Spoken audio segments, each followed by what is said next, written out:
and there was light. And God saw the light that it was good. And God divided the light from the darkness. And God called the light day, and the darkness he called night. And the evening and the morning were the first day. And God said, "Let there be a firmament in the midst of the waters, and let it divide the waters from the waters." And God made the firmament, and divided the waters which were under the firmament from the waters which were above the firmament. And it was so. And God called the firmament heaven. And the evening and the morning were the second day. And God said, "Let the waters under the heaven be gathered together unto one place, and let the dry land appear." And it was so. And God called the dry land earth, and the gathering together of the waters called he seas. And God saw that it was good. And God said, "Let the earth bring forth grass, the herb yielding seed, and the fruit tree yielding fruit after his kind, whose seed is in itself upon the earth." And it was so. And the earth brought forth grass and herb yielding seed after his kind, and the tree yielding fruit, whose seed was in itself after his kind. And God saw that it was good. And the evening and the morning were the third day. And God said, "Let there be lights in the firmament of the heaven to divide the day from the night, and let them be for signs and for seasons, and for days and years. And let them be for lights in the firmament of the heaven, to give light upon the earth." And it was so. And God made two great lights, the greater light to rule the day, and the lesser light to rule the night. He made the stars also. And God set them in the firmament of the heaven to give light upon the earth, and to rule over the day and over the night, and to divide the light from the darkness. And God saw that it was good. And the evening and the morning were the fourth day. And God said, "Let the waters bring forth abundantly the moving creature that hath life, and fowl that may fly above the earth in the open firmament of heaven." And God created great whales, and every living creature that moveth, which the waters brought forth abundantly after their kind, and every winged fowl after his kind. And God saw that it was good. And God blessed them, saying, "Be fruitful and multiply, and fill the waters in the seas, and let fowl multiply in the earth." And the evening and the morning were the fifth day.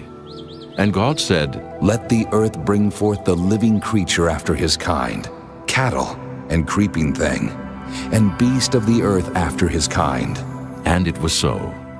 And God made the beast of the earth after his kind, and cattle after their kind, and everything that creepeth upon the earth after his kind. And God saw that it was good. And God said, "Let us make man in our image, after our likeness, and let them have dominion over the fish of the sea, and over the fowl of the air, and over the cattle, and over all the earth, and over every creeping thing that creepeth upon the earth." So God created man in his own image. In the image of God created he him. Male and female created he them. And God blessed them. And God said unto them, "Be fruitful and multiply, and replenish the earth and subdue it, and have dominion over the fish of the sea, and over the fowl of the air, and over every living thing that moveth upon the earth." And God said, "Behold, I have given you every herb-bearing seed, which is upon the face of all the earth, and every tree, in the which is the fruit of a tree yielding seed. To you it shall be for meat, and to every beast of the earth, and to every fowl of the air, and to everything that creepeth upon the earth, wherein there is life. I have given every green herb for meat." And it was so. And God saw everything that he had made, and behold, it was very good. And the evening and the morning were the sixth day. Chapter 2. Thus the heavens and the earth were finished, and all the host of them. And on the seventh day God ended his work which he had made. And he rested on the seventh day from all his work which he had made. And God blessed the seventh day, and sanctified it, because that in it he had rested from all his work which God created and made. These are the generations of the heavens and of the earth when they were created, in the day that the Lord God made the earth and the heavens. and every plant of the field before it was in the earth, and every herb of the field before it grew. For the Lord God had not caused it to rain upon the earth, and there was not a man to till the ground. But there went up a mist from the earth, and watered the whole face of the ground.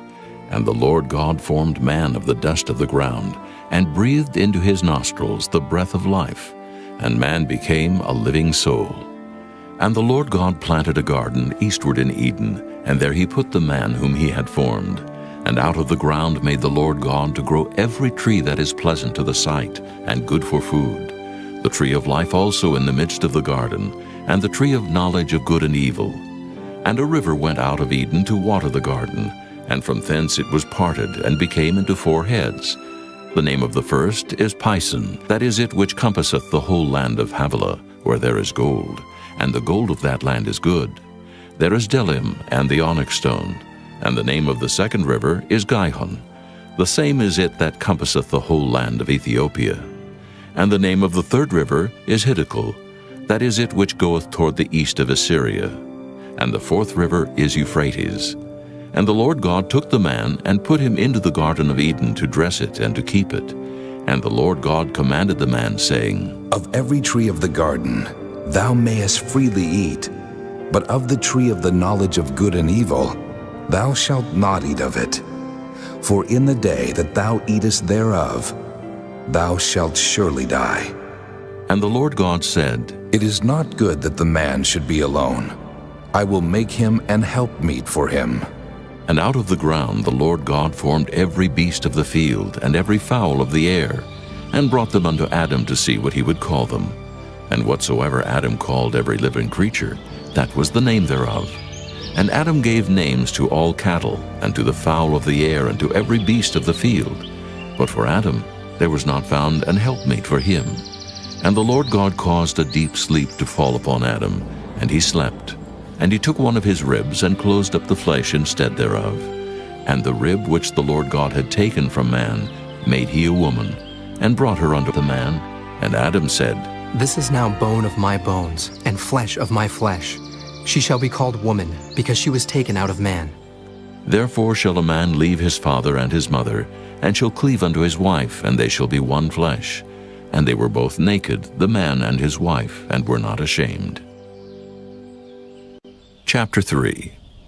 Now the serpent was more subtle than any beast of the field which the Lord God had made.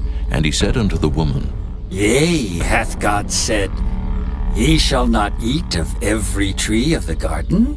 And the woman said unto the serpent, We may eat of the fruit of the trees of the garden, but of the fruit of the tree which is in the midst of the garden, God hath said, Ye shall not eat of it, neither shall ye touch it, lest ye die. And the serpent said unto the woman, Ye shall not surely die. For God doth know that in the day ye eat thereof, then your eyes shall be opened, and ye shall be as gods,